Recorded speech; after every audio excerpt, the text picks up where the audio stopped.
The Patron of Villains Chapter 3. The screen opens on a breathtaking wide shot.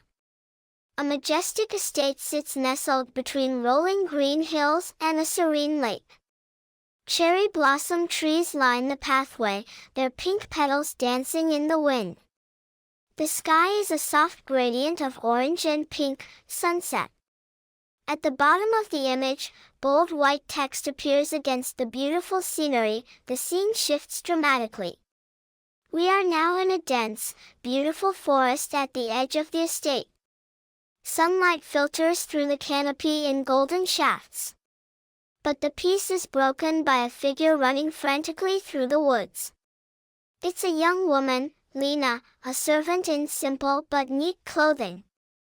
Her hair is disheveled, her face flushed with panic and exhaustion.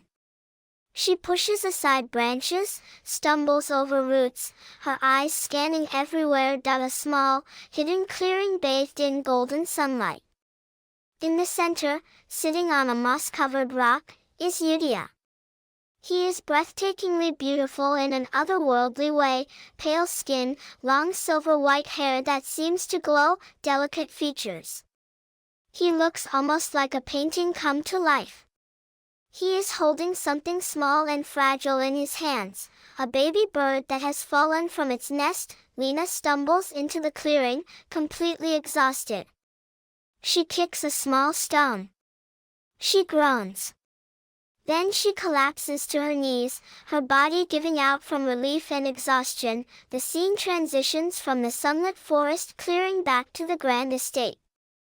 Lena and Yudia are walking up the stone pathway towards the main entrance. Yudia walks calmly, still gently cradling the baby bird in his hands. Lena walks slightly behind him, her posture still exhausted but her expression now one of quiet relief. The estate looms before them, warm light glowing from the windows. Suddenly, a figure emerges from the shadows near the entrance. Lena jumps back slightly, one hand flying to her chest. Standing before them is Evan, a young man in simple but sturdy clothing. He has kind eyes but a serious expression.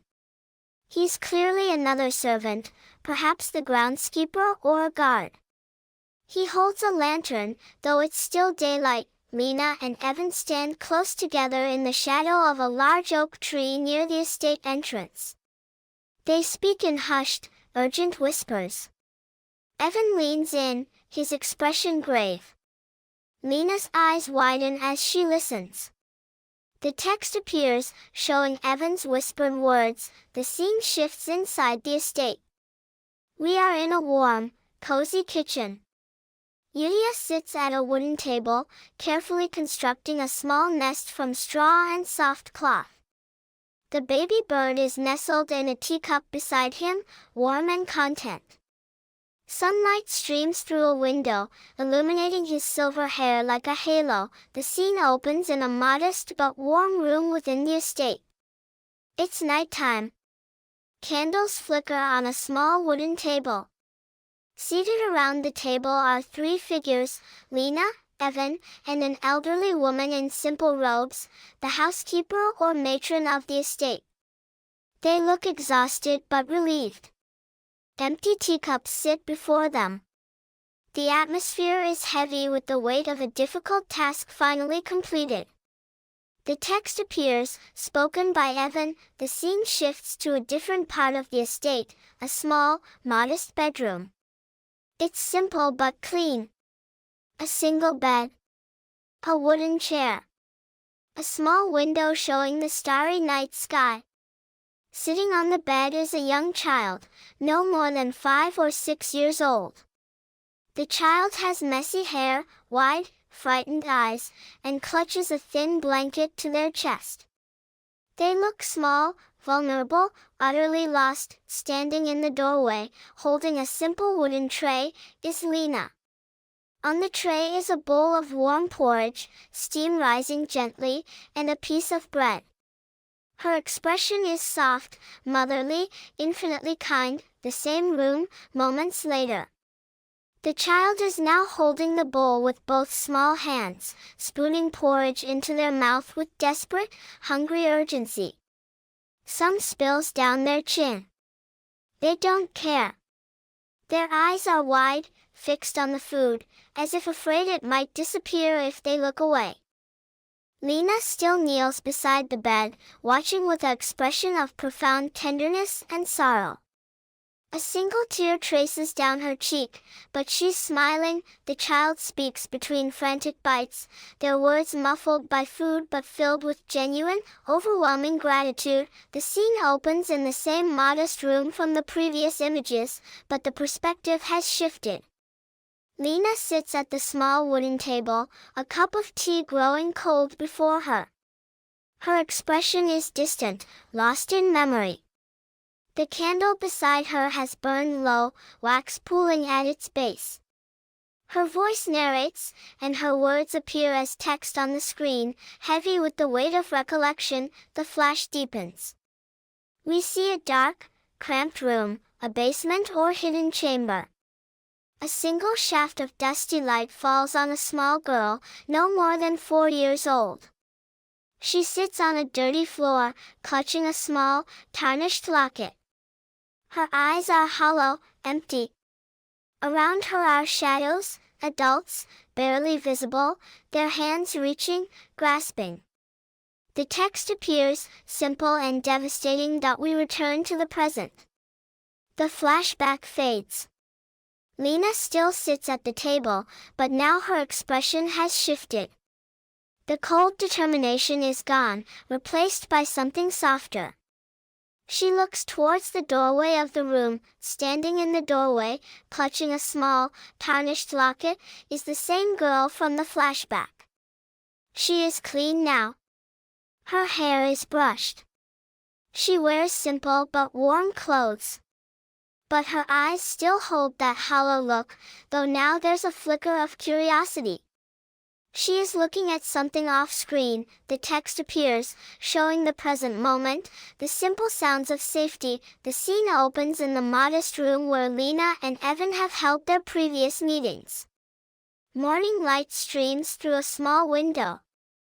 Evan sits at the table, looking utterly exhausted, dark circles under his eyes, his clothes disheveled, his head drooping slightly. Across from him stands Lena, her expression warm with gratitude and pride. She places a gentle hand on his shoulder. The scene shifts slightly. Evan is still at the table, but now he's leaning forward, his exhausted face suddenly more alert. There's a question in his eyes, a question he's been holding back. Lena stands across from him, her expression shifting from warmth to something more guarded. The text appears, capturing the moment of inquiry. Lena turns back to Evan. A smile spreads across her face, genuine, warm, relieved. She nods. The weight of the past weeks seems to lift from her shoulders. Evan's exhausted face mirrors her relief. The text appears, simple and final. The scene shifts to the garden. Sunlight filters through the cherry blossom trees, casting dappled shadows on the grass. Yuria sits on his favorite wooden bench, the baby bird now perched contentedly on his shoulder. His silver hair catches the light, giving him an almost ethereal glow. His expression, however, is distant, peaceful but unreadable. Lena approaches slowly, her footsteps soft on the grass. She stops beside him, looking down at his serene face. There's a gentle curiosity in her eyes, mixed with a hint of concern. The text appears, capturing her quiet question. Lena's expression shifts. She tilts her head, studying Yuria's face more closely. Her eyes narrow slightly, not with anger, but with genuine confusion and a flicker of worry. She's known him her entire life. She can read him better than anyone. And right now, she's not buying what he's selling. The text appears, direct and honest. Yuria turns his head slowly to look at Lena. His expression remains serene, but there's something almost childlike in his attempt to reassure her. He points to his own face, his lips curving into the faintest hint of a smile. It's small. It's subtle. It's almost imperceptible. But it's there. The text appears, almost plaintive. The garden scene continues. Yuria sits on the bench, his small smile still frozen on his face, though it still doesn't quite reach his eyes. Lena stands beside him, her hand resting gently on his shoulder. The moment hangs in the air, delicate, uncertain. Then Lena's expression shifts. The worry, the probing questions, fade away. In their place is something softer. Acceptance. Understanding. Love. She speaks, and her words are simple but weighted with meaning. The scene transitions. We are now inside the estate, in a cozy common room. The warmth of a hearth fire glows in the background. Evan is here, and he is finally, truly relaxing. He sits in a comfortable chair, his arms stretching high above his head, his back arching in a long, luxurious stretch. Every line of his body screams relief. The tension of weeks of dangerous travel is literally leaving his muscles. The onomatopoeia captures the moment perfectly. Evan has finished his stretch and now sits slumped in the chair, utterly boneless with relaxation. His head lolls back, his eyes half closed. A contented, almost smug smile plays on his lips. Lena stands nearby, leaning against the doorframe, watching him with amusement. The text appears, capturing Evan's inner thoughts spoken aloud. The cozy scene from before dissolves. The warm fire, the relaxed Evan, the peaceful sunset, all fade away like mist. In their place, darkness. Deep, absolute darkness. Then, slowly, 5 silhouettes begin to emerge from the shadows. They stand in a line, imposing and terrible. Each one is distinct, different postures, different auras, but all radiating power and menace. They are the bosses of psychedelia. And they are nightmares given form. The text appears, bold and ominous, revealing their true nature. The 5 silhouettes remain, but now behind each one, fragmented flashbacks begin to flicker. Brief, terrible glimpses of the past. The text appears, explaining the transformation. The 5 silhouettes loom larger, more imposing. But now, the camera slowly pulls back. And we see something unexpected. Behind them, faint but unmistakable, are 5 smaller silhouettes. Children. The 5 children Lena and Evan just rescued. They stand in the shadow of the bosses, connected by thin, almost invisible threads of light. The text has already been established. Now the silence speaks, the darkness from the previous scene lingers, but now it fades into a softer image. We see Lena, sitting alone in a quiet corner of the estate. It's nighttime. A single candle burns beside her, casting long shadows across her face.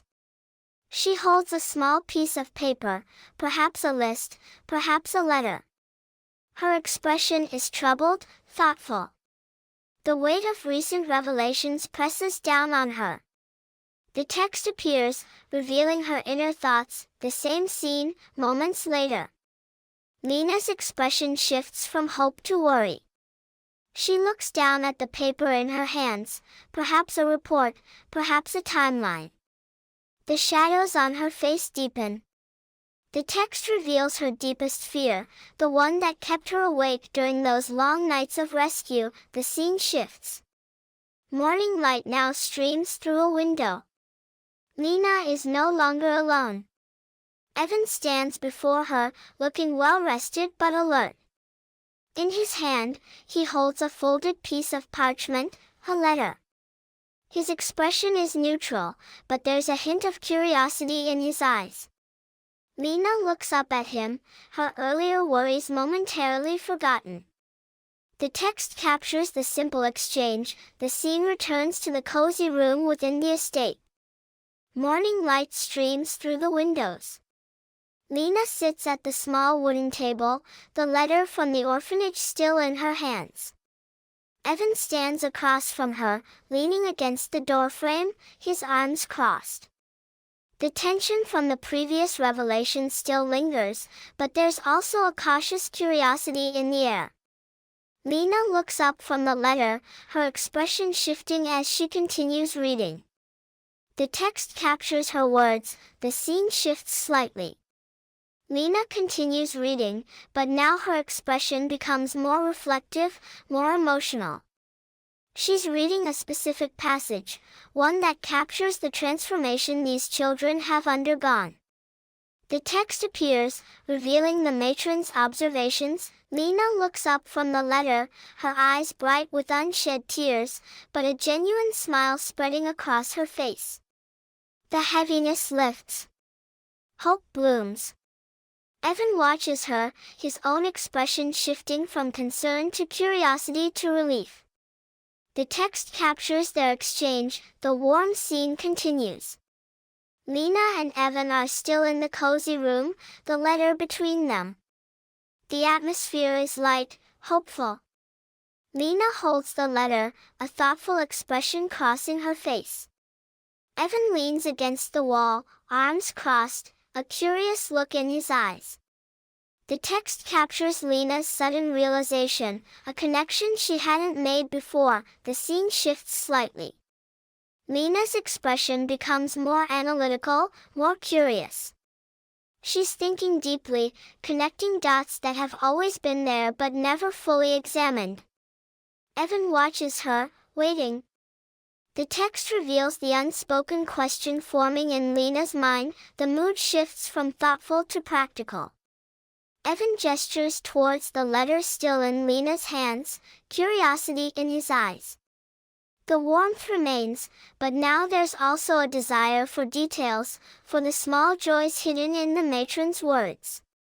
The text captures his question and the letter's precious contents. The scene continues in the cozy room. Lena holds the letter close, her eyes scanning the next passage. Evan watches her intently, waiting for more good news.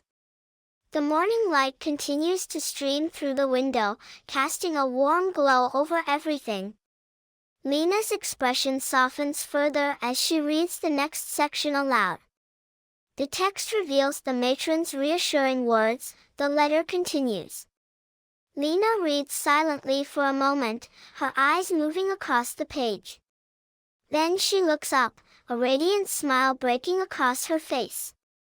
The worry is gone. The fear is gone. In their place is pure, unadulterated joy. The text captures the matron's final reassurance. Lena sits at the table, the letter still clutched to her chest. Tears stream freely down her face, but she's smiling, the biggest, brightest smile we've ever seen from her. Evan stands beside her, his own eyes glistening with unshed tears. The moment is perfect, pure, filled with love. The text captures Lena's overflowing emotion. The scene remains in the cozy room.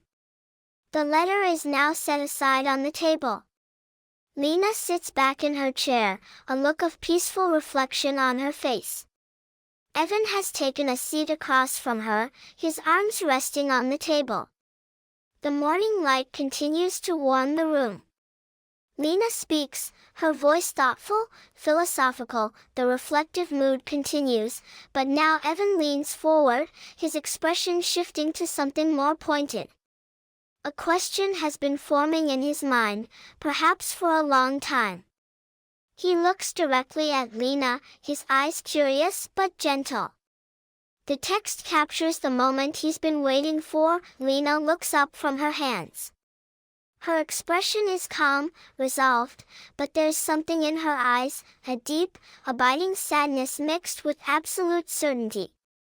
She speaks, and her words land like stones in still water. The scene remains in the cozy room. The weight of Lena's revelation hangs in the air. Evan sits across from her, his expression a mixture of shock, confusion, and dawning understanding.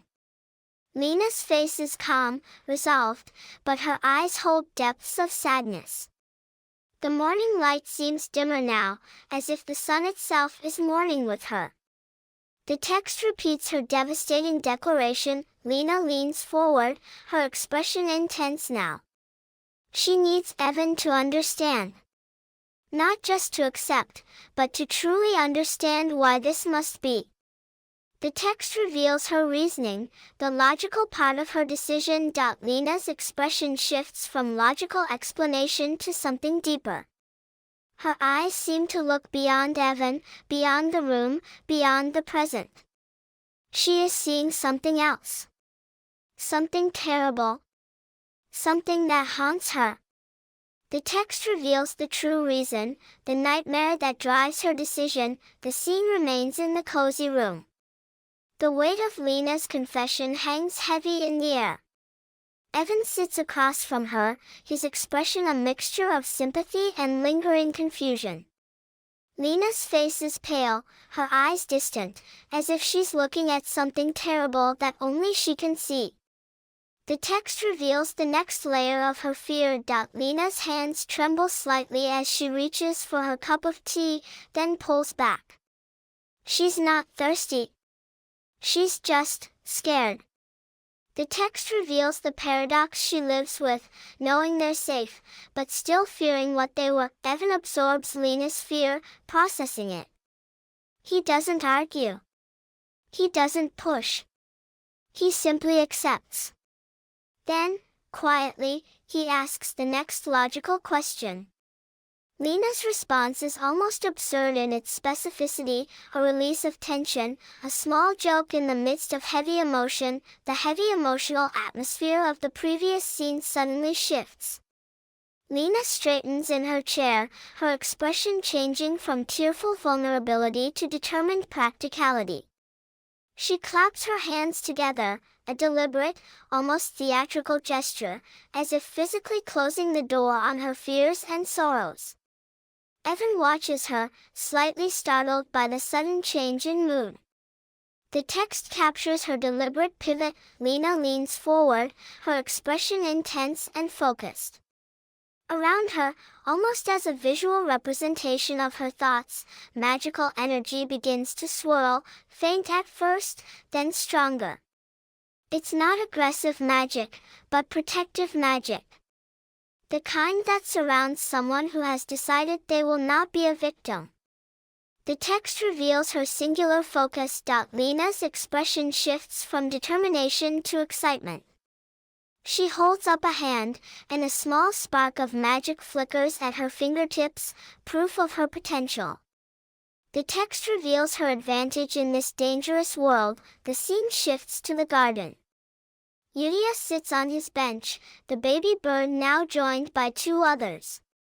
They flutter around him happily. Evan has apparently come outside to speak with him directly. Yuria looks up at Evan with his usual serene, slightly distant expression. The text captures his innocent response. Evan leans against a tree, his expression serious as he explains. The garden setting contrasts sharply with the weight of his words: sunlight, birds, cherry blossoms against the mention of criminal organizations and hunters. The text reveals the true nature of Blue Moon. The scene returns to the cozy room. Lena sits at the table, her expression shifting from cautious concern to something harder, cynicism, perhaps, or the weary wisdom of someone who has seen too much. Evan has returned from speaking with Yuria and now stands near the door, watching her. The text captures Lena's biting commentary on Blue Moon's so-called charity. Lena leans back in her chair, her expression shifting from cynicism to something almost dismissive. She's thinking, calculating, drawing on knowledge that Evan doesn't have, knowledge from another life, another timeline. The text reveals her surprising confidence. Evan leans forward, his expression shifting to something more serious. He's about to drop information that changes everything. Lena's dismissive confidence wavers as she senses the shift in his tone. The text reveals the complication. The scene returns to the cozy room. Evan stands near the door, his expression expectant. He's just dropped significant information about Blue Moon targeting nobles, and now he waits for Lena's reaction. Lena sits at the table, her mind clearly racing, processing this new information. Evan's words reveal his assumption about her knowledge. The scene shifts abruptly. No longer in the cozy room. Now we are in a different part of the estate, more formal, more imposing. Lena stands before someone, perhaps a superior, perhaps a noble. The perspective makes her seem smaller, more vulnerable. The speaker's words are a command, not a request. The text delivers the order. The scene shifts again, now to a formal briefing room.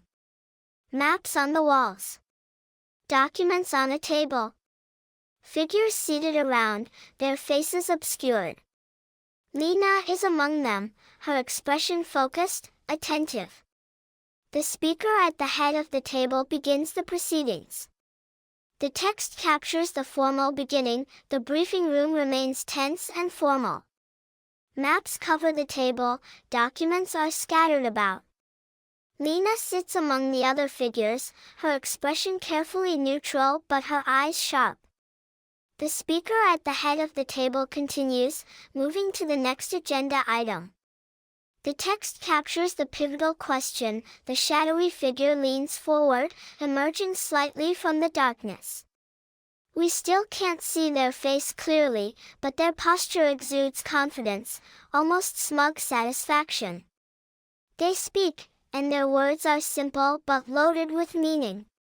The text delivers the chilling announcement. The shadowy figure leans back, and now we can see just enough of their face to catch the smile, cold, satisfied, deadly. They clarify their previous statement, and the room's tension shifts from horror to something else. Relief? Admiration? Fear? The text delivers the gruesome clarification. The briefing room scene dissolves. In its place, a new location, elegant, luxurious, but with an undercurrent of danger. Rich fabrics drape the walls. Candlelight flickers against gilded surfaces. And in the center stands a figure, beautiful, arrogant, radiating an almost painful self-confidence. This is Solon, the sin of pride. The text announces their arrival. Solon turns from the mirror, a smug smile playing on their lips. They speak to someone, perhaps an unseen audience, perhaps just to themselves. The words are triumphant, gleeful, filled with the joy of being unknown, unrecognized, invisible in plain sight. The text captures their gleeful declaration. Solon touches the robe they're wearing, clearly a favorite, clearly significant. Their expression shifts from gleeful to something almost wistful. They speak of Renee, of the robe, of the test that no one passed. The text reveals the strange, twisted kindness, and the deadly consequence. The elegant room where Solon stood dissolves. In its place, a darker space, perhaps a chamber, perhaps a workspace. The atmosphere is clinical, precise, devoid of emotion. A figure stands at a table, working with small vials and containers. This is Renee, the sin of greed. Unlike Solon's dramatic presentation, Renee's introduction is quiet, methodical, terrifying in its calm efficiency. The text reveals their chilling announcement. The perspective widens. Now we see more of Renee, their face, their expression. Calm. Beautiful. Utterly unreadable. They stand amidst their work, surrounded by the tools of their craft, fabrics, threads, vials, instruments. The text reveals their identity, the same Renee who made Solan's beloved robe. Renee turns from their work, their expression returning to calm professionalism. They address someone, perhaps the same audience Solan spoke to, perhaps the collective of the prime sins. Their report is simple, efficient, complete. The text delivers the final update, the clinical workspace of Renee dissolves. In its place, a new scene, darker, more brutal. We see a figure, massive and imposing, their back to us. They stand in what appears to be a battlefield or a scene of recent carnage. The aftermath is suggested rather than shown, shadows, stains, the kind of stillness that follows violence. The figure speaks, and their voice is deep, satisfied, terrible. The text delivers the gruesome declaration, the perspective shifts slightly. Now we see more of the scene, and more of the enemy. Avalon insects, the figure called them. And in the shadows, we see why. Small figures, crawling, scuttling, trying to escape. But there is no escape.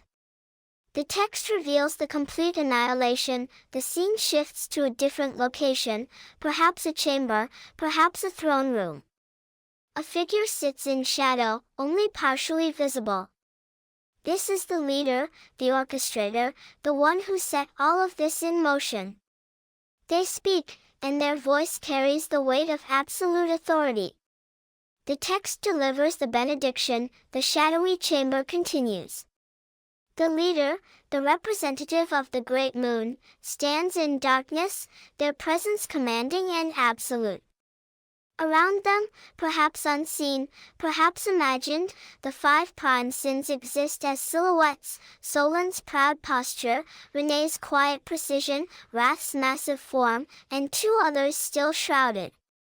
The leader speaks, and their words are a declaration of purpose, of devotion, of absolute loyalty. The reverent atmosphere shifts. Another figure in the chamber speaks, perhaps one of the sins, perhaps another lieutenant. Their voice carries confusion, concern. They've noticed something that doesn't align with the perfection they've been promised. The text captures their hesitant question. The questioner steps forward slightly, emerging from shadow just enough to be seen, perhaps Renee, perhaps someone else. Their expression is troubled, careful, knowing they're about to speak something dangerous. The text delivers the devastating revelation, the shadowy chamber remains frozen in tension. The question has been asked, the terrible, dangerous question about the head of Avalon being the eldest son of the great moon's family. All eyes are on the leader in the shadows. The silence stretches, becomes unbearable. The text from the previous image still echoes, visually present, a reminder of the accusation hanging in the air. Just the visual weight of the moment. The leader in the shadows remains motionless. The questioner waits. The prime sins wait. The entire world seems to hold its breath. This is the void between question and answer, between ignorance and knowledge, between safety and destruction. The leader in the shadows finally moves. A slight shift. A settling. Then, words. Simple words. Words that could mean anything or nothing. The tension doesn't break, it transforms. The text captures the enigmatic response, the shadowy chamber of the prime sins dissolves. In its place, a new scene, elegant, aristocratic, but with an undercurrent of rot. We see an elderly count, frail and sickly, sitting in an ornate chair. He coughs weakly, his end clearly near. Nearby, barely visible in the shadows of the room, stands a figure, perhaps Renee, perhaps someone else associated with Blue Moon. Their expression is calm, calculating, patient. The text reveals the chilling plan, the scene shifts slightly. Now we see more of the room, the Count's bedchamber, perhaps. The Count himself is barely conscious, drifting in and out. The shadowed figure stands near a small table, where a glass of water or medicine sits waiting.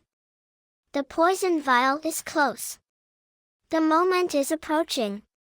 The text is minimal, the weight carried by the image. The scene dissolves from the Count's bedchamber to something else, a passage of time, a transition. The text is simple but weighted, carrying us forward. The scene opens in what appears to be an official chamber, perhaps a government office, perhaps a noble's study. Documents are spread across a desk. Seals and stamps indicate official business. A figure, perhaps an official, perhaps a Blue Moon agent in disguise, holds a piece of parchment, reading aloud. The text reveals the official finding. The scene shifts, perhaps to a different room, a different speaker. This person knows the truth behind the official story. They speak casually, almost dismissively, about the real circumstances of the death. The text reveals the undignified reality. The scene shifts again, now to what appears to be a report being delivered to a superior. A subordinate stands before a seated figure, perhaps the leader from earlier, perhaps another high-ranking Blue Moon official. The subordinate delivers news, and the superior's response is predictable, almost bored. The text captures the exchange. The scene returns to the Blue Moon chamber. The leader sits in shadow, receiving reports. Another figure, perhaps one of the lieutenants, perhaps one of the sins, stands nearby, observing. Their attention is not on the report itself, but on the leader's reaction to it. They notice something curious. The text captures their observation. The scene shifts dramatically. We are now at a funeral, the Count's funeral. The setting is cold, formal, impersonal. Mourners stand in dark clothing, but their faces are dry. No tears. No grief. Just obligation. The text captures the beginning of this hollow ceremony. The funeral continues, but now we see its conclusion. The coffin is lowered, or the service ends, or the mourners disperse. The atmosphere is heavy not with grief, but with emptiness. The scene shifts from the cold, empty funeral to somewhere warmer, perhaps back to the estate, perhaps to a chamber where planning happens. A subordinate stands before a seated figure, likely the leader or one of the prime sins. The atmosphere is focused, purposeful. The subordinate seeks direction. The text captures their respectful inquiry. The young master leans forward, beginning to explain. Their expression shifts to something almost disdainful when mentioning a certain name, that scum. They catch themselves, correct to Master Leo, but the contempt is clear. The text reveals the timeline and the target. Whatever the stuff is, the young master has made a decision about it, and about the subordinate's involvement. Their expression is commanding, leaving no room for argument. The scene continues in the chamber where the young master has issued the surprising command. The subordinate stands frozen for a moment, processing. The young master's expression remains firm, unwavering. The text repeats the command, emphasizing its importance. The young master turns, their posture radiating urgency. Whatever is driving this decision, it's powerful enough to override everything else, plans, positions, the upcoming ascension of Master Leo. The text captures the simple, urgent command. The urgency continues, but now the young master pauses just long enough to clarify, this isn't permanent. Not yet. They have a destination in mind. The urgency of departure continues, but now there's a moment of clarification. The subordinate, still processing the sudden command to flee, asks for specifics. The name they mention carries weight, Rodmill. The text captures their questioning. The scene shifts, not to Rodmill, not to the journey, but somewhere else entirely. The manor. The estate they were supposed to leave. The young master stands there, confusion on their face. Something went wrong. The scene remains at the manor. The young master stands alone in a corridor or room, their expression a mixture of frustration, exhaustion, and despair. They had tried to leave, had packed, had planned, had begun the journey, and yet here they are, back where they started. The weight of the situation presses down on them. The text captures their weary lament, the scene shifts. No longer the frustrated young master in a corridor. Now we are somewhere else, perhaps a different room, perhaps a different location entirely. A body lies on the ground. The perspective is clinical, detached. Someone, an investigator, a servant, one of the prime sins, examines the corpse. The text reveals the cause of death. The investigator looks up from the body, their expression thoughtful, troubled. The question forms, not just about the killer's identity, but about the implications. The scene remains at the murder site. The investigator kneels beside the body, the question of the killer's identity hanging in the air. The room is tense, heavy with unanswered questions. The text repeats the haunting query, emphasizing that the mystery remains unsolved. The investigator is about to speak, about to share a thought, a theory, a question about the cause of death. But before they can, something happens. Someone enters.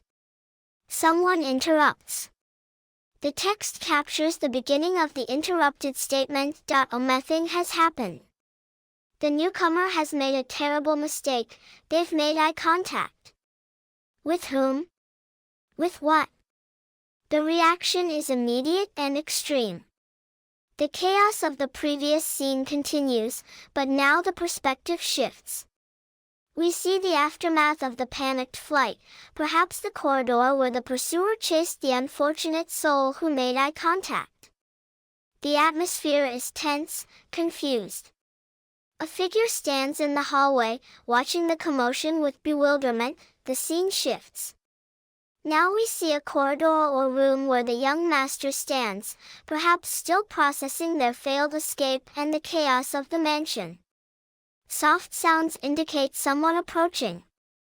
The text captures the quiet arrival. The young master and Evan stand together.